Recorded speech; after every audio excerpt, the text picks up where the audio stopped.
Hi guys. അനിയനുണ്ടായിരുന്ന സമയത്ത് ഒരു വൈകുന്നേരം ഒന്ന് കറങ്ങാൻ പോയതാ. റിലേറ്റീവ്സിൻ്റെ വീട്ടിലും പോയി, പിന്നെ അടുത്തുള്ളൊരു കായലിലും. കറക്റ്റ് സ്ഥലത്തിൻ്റെ പേരറിയില്ല.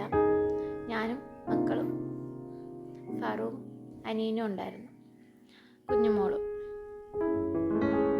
ഞങ്ങളിവിടെ ആദ്യമായിട്ടാണ് പോകുന്നത്. മുന്നേ ഈ സ്ഥലത്ത് പോയിട്ടില്ല. ഞങ്ങൾ വേറൊരു സ്ഥലം ഉദ്ദേശിച്ചാണ് പോയത്, വീഡിയോസിലൊക്കെ കണ്ടിട്ടുള്ളത്. ഹരിഹരപുരം ആ ഏരിയയിൽ അടുപ്പിച്ചാണ്. പക്ഷേ ഞങ്ങൾ ഗൂഗിൾ മാപ്പ് നോക്കി പോയി പിന്നെ ഇവിടെ ചെന്നെത്തിയത്. കൊള്ളായിരുന്നു. കുറച്ച് നേരമൊക്കെ അവിടെ നിന്നു. നല്ല രസമായിരുന്നു. പക്ഷെ നല്ല വെയിലായിരുന്നു. കണ്ണ് കാണാൻ വയ്യായിരുന്നു. എന്താ എടുക്കുന്നതെന്ന് തന്നെ ഒരു പിടുത്തമില്ലായിരുന്നു. അത്ര കണ്ണ് വെയിലടിച്ചിട്ട് കണ്ണൊക്കെ അങ്ങതായി. പിന്നെ ഞങ്ങൾ തിരിച്ചു പോന്നു.